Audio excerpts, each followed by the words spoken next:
Yes, the Earth has Coriolis, and that is a proven fact, not up for debate. Well, you heard it first. Now here comes the part where he denies it over and over. So if I put a airplane flying at the equator east, going 500 miles per hour, and the Earth is spinning 1,000, does the airplane lag behind? That's not Coriolis. Yes, it is. No, it's not. Coriolis is the apparent deflection of an object moving in a rotating system. Okay, so it lagging behind, that's not Coriolis. Does the Earth have Coriolis? Yes. So if I let go of a helium balloon, does the Earth rotate under it? Does it deviate? Not very much because it's going up. There is some Coriolis enacting on a balloon as it rises through the atmosphere. But there's not going to be very much. So there's no Coriolis on the flying airplane, but there is Coriolis on the balloon that's going up. Yeah, cool story, bro. Does the atmosphere move with the Earth, or does it move separate? It moves with the Earth, yes. So no Coriolis. How did you get that? If the atmosphere is moving perfectly in lockstep, is that what you're saying? It moves in perfect lockstep. At all altitudes. I mean, there's jet streams, but yes, it moves with the Earth, yes. Jet streams and trade winds go in opposite directions. They refute your Coriolis. But clouds move in all directions.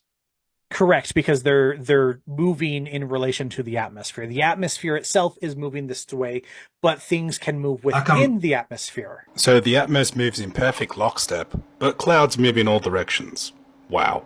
So if we hover a helicopter, does the Earth rotate under it and it deviates? So that's not Coriolis, because the Coriolis only is affected by things moving. Oh, kind of like that airplane that you denied Coriolis on. Okay, you can recreate Coriolis on a merry-go-round, right? Correct. If you hover a drone above a spinning merry-go-round, does the merry-go-round spin under the drone? Is the drone moving with the merry-go-round? If it was, there'd be no Coriolis. There'd be no Coriolis effect.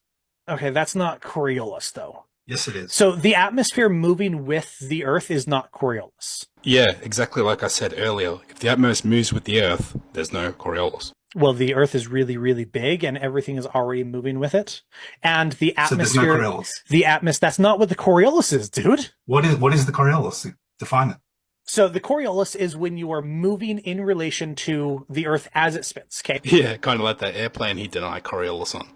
So I'm spinning it on the axis. As we move from one place to another, the Earth is going to have a certain amount of spin while we're in the air.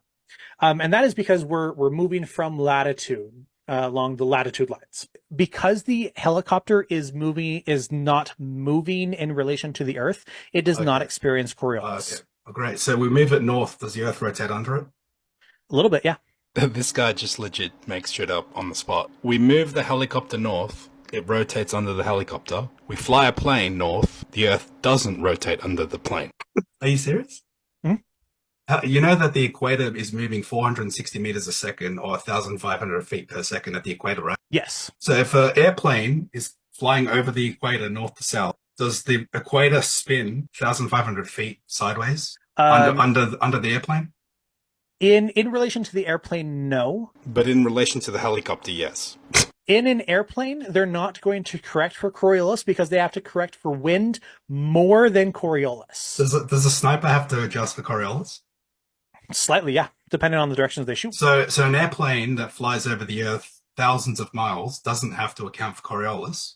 But a bullet that's in the air for 2 seconds has to account for Coriolis. Yes, because when we're shooting with this, yeah, you said it rotates under the bullet, right? Does it? Slightly, yeah. Does it rotate under the airplane? Slightly, yeah. Oh, so now it does rotate under the airplane. Is 10 feet to a plane that can correct while it's flying a lot? Yeah, it could miss the runway. Yeah, but we're correcting the entire time. Oh, so now the airplane is correcting the entire time now. It doesn't move with the atmosphere anymore. I thought you said planes don't adjust for Coriolis. They adjust for wind more. They don't say, oh, this is the Coriolis suggestion. Oh, so now they're not constantly adjusting. They just fly. You're supposed to be telling me where the Earth has Coriolis, not where it doesn't. It does have Coriolis. It's just not enough to matter. Not enough to matter, but snipers have to adjust for it. Told you. So if we let go of a helium balloon at the equator, the Earth rotates under the helium balloon 460 meters. Yes or no? So is the helium balloon still in the atmosphere? Yeah.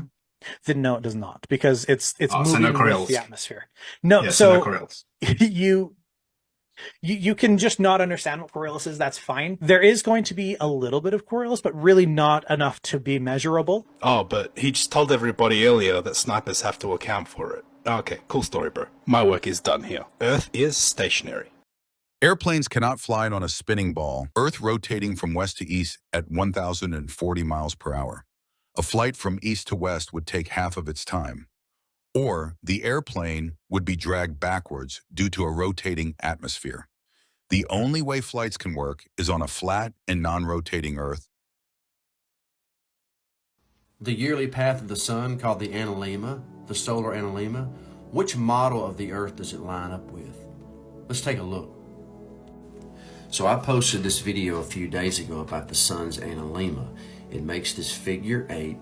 This right here is filmed from the north. So if you look, the sun's high in the sky here, and it's making this small loop. That means summertime for the north.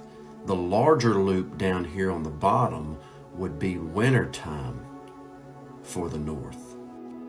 Okay, now here's a video. On the right side, it's 45 degrees north in Montreal, Canada. On the left side, it's 45 degrees south in Chile. Now, both high points up here is the summer, and both of the low points where the sun is at is going to be the winter. Pay attention to the size of the loops correlated with the seasons. So as you see here, remember the right is the north, the left is the south. As you see here, the small loop is summer for the north. The large loop over here is summer for the south. The large loop over here is winter for the north. The small loop is winter for the south. So pay attention to the loops and the seasons. As you know, the claim is on the globe, the seasons and the solar analemma is determined by the tilt. So summer and winter right here, and then it flip-flops with winter and summer right here. Now, does this line up with the analemma, with the small loop and big loop on a symmetrical globe? So now let's look at a flat Earth map. So you see in the south summer, the sun is on the larger loop, the Tropic of Capricorn. Then it makes its way to the equator, making its way to the Tropic of Cancer, which in the north would be the northern summer, which is where it's at right now, the small loop. And that process just reverses itself as it goes back out to the equator and then all the way back out to the Tropic of Capricorn on the larger loop. So you see small loop in the middle, large loop on the outside of this flat Earth map. So back to the still image of the video that I showed earlier. So look, the larger loop is always representing the sun's position when it's on the outside ring of the flat Earth map, which is the Tropic of Capricorn. The small loop is always representing the sun's position on the smaller circle, which is the Tropic of Cancer on a flat Earth map. And here is the analemma projected on that flat Earth map. And then here is the analemma projected on a globe map. You make the decision on which one you think it lines up with. I think it's pretty clear.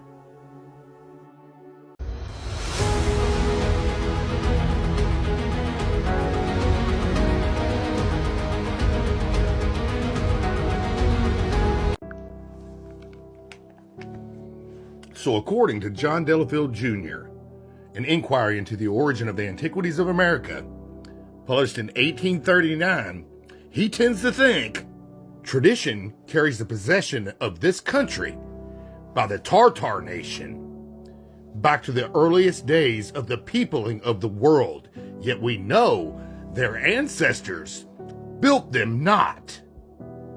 But also in the museum at St. Petersburg are preserved a multitude of vessels, diadems, weapons, military trophies, ornaments of dress, coins, etc., which have been found in the Tartarian tombs in Siberia.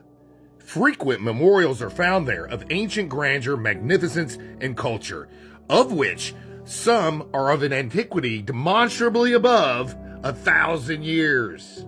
And it just never stops.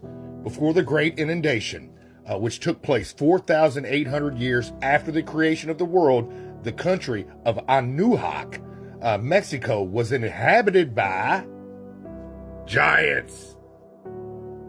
So a lot of people like to throw around the theory of Tartarian nation being worldwide. This book says it's so. Chinese Tartary, Russian Tartary, Mongolian Tartary, and then America's native people, the denizens, true denizens of this nation, were Tartarian people. They had Tartarian mounds, they had tumuli, they called them. In Russia, all the stuff they found in these Tartarian tombs and these structures that dated back before them 1,000 years. So their ancestors didn't even build it. It was before them. And this history just goes on and on and on. But it's all the main areas of the world have some form of Tartar attached to them. All of them. So if you're involved in the science game and you're indoctrinated and you don't believe in the flat realm, this is what you believe happens to light when the sun goes over the curve. Now, if I told you the sun was nothing but a perspective illusion and it didn't go over the curve, I know you wouldn't believe me. But would you believe Google? The sun going over the curve. When we say the sun going over the curve, it refers to the visual perception of the sun appearing to descend behind the Earth's horizon at sunset, creating the illusion of the sun going over the curve due to the Earth's curvature. Even though the sun itself is not actually curving, it's simply our perspective from the Earth's surface that makes it appear that way. So let me just reiterate. They believe that the light bends and that there is a magical force making it bend. And once again, that is just not true. It is just an illusion of perception from the further distance that it goes away from our line of sight. You still not believe me? Are you still imbounded by science? Well, check this out. This is a quick magic trick called angular resolution. There's no quarter on the table. You can't see one. It's a flat table too, I promise you. But watch what happens when I apply a little technological magic.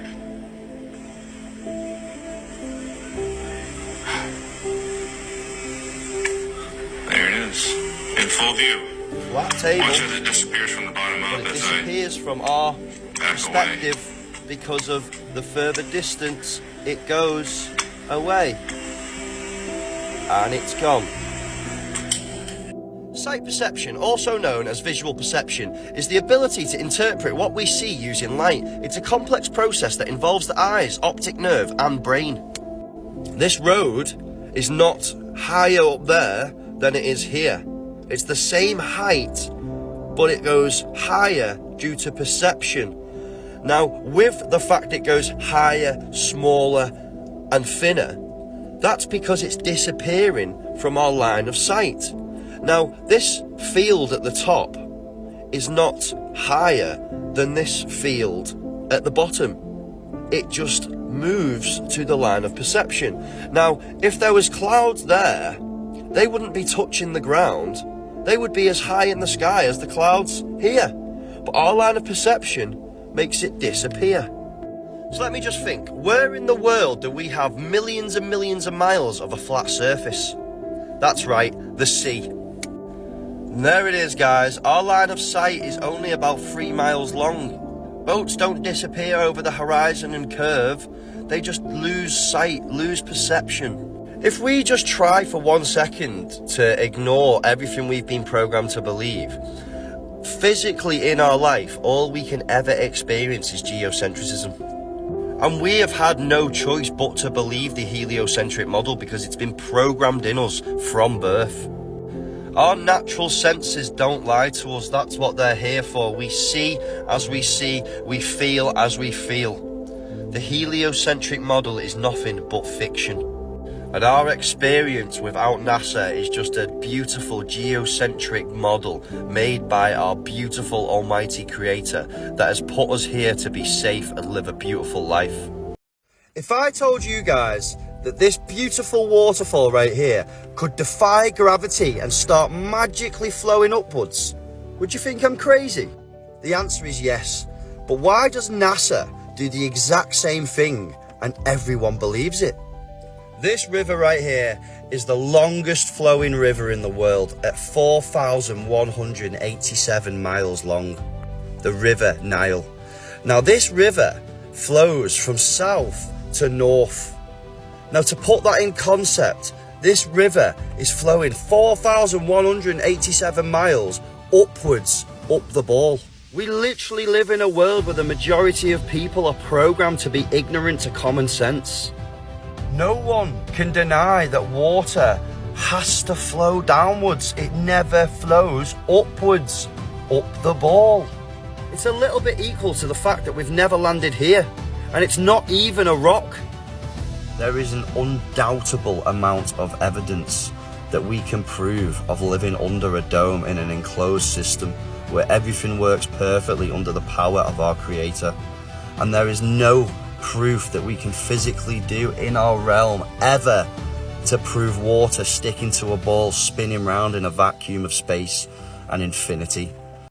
Are we really spinning at 1,000 miles an hour? And I know science always has an explanation, like relative velocity, and the reason why helicopters don't take in count for rotation is because of inertia, which apparently is a natural tendency of objects in motion. Like planes over the clouds, they don't take in Earth's rotation because of inertia. And even if you jump out of said plane, you will not be affected by the Earth's rotation because of relative velocity. And obviously anything in the sky is just relative to velocity, so they don't have to care about the Earth's rotation, it just doesn't matter. And even if you take that big leap from space, the Earth's rotation will not affect you. No matter how hard I try to look, I cannot find proof of the Earth's rotation if you take away scientific explanations that we cannot prove ourselves. And we just have to accept anomalies and explanations just because they tell us. Would anybody like to join me in my little brainstorm right now? If the centre of our Earth is made out of molten lava, which is liquid fire, then how is the depths of our ocean freezing? Like, literally let that sink in. Middle of the Earth hot, bottom of the ocean cold. There's another little confusion of life that it reminds me of. But once again, middle of the Earth hot, bottom of the ocean cold. Hey Jack, have you never watched a movie before? Of course, rockets just go straight up. They shoot straight up into our atmosphere and then they go to places like the moon. You idiot. Well, that's what I used to think, but have you seen the actual trajectory of the rockets that go up into space?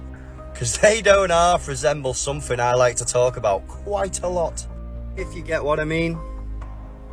Uno comprende? Me no understande? Truth in plain sight? We live in an enclosed system that's totally stationary and beautifully created by our divine Creator. And there is not one bit of science on this realm that can prove me otherwise. Just go out and experience what your eyes can see. We're not moving. It's not curved.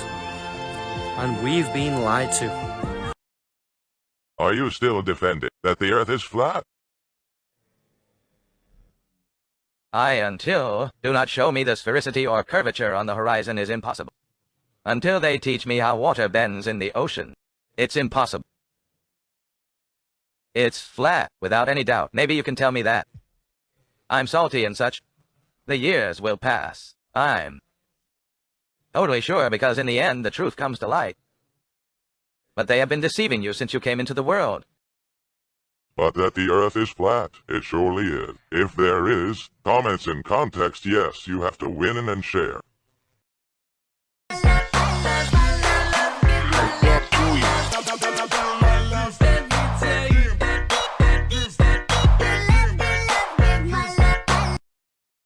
The flat Earth map dates back over 1,000 years. This map is credited to being created by a Persian astronomer. His name was Al-Biruni, and he lived between 973 AD to 1048 AD.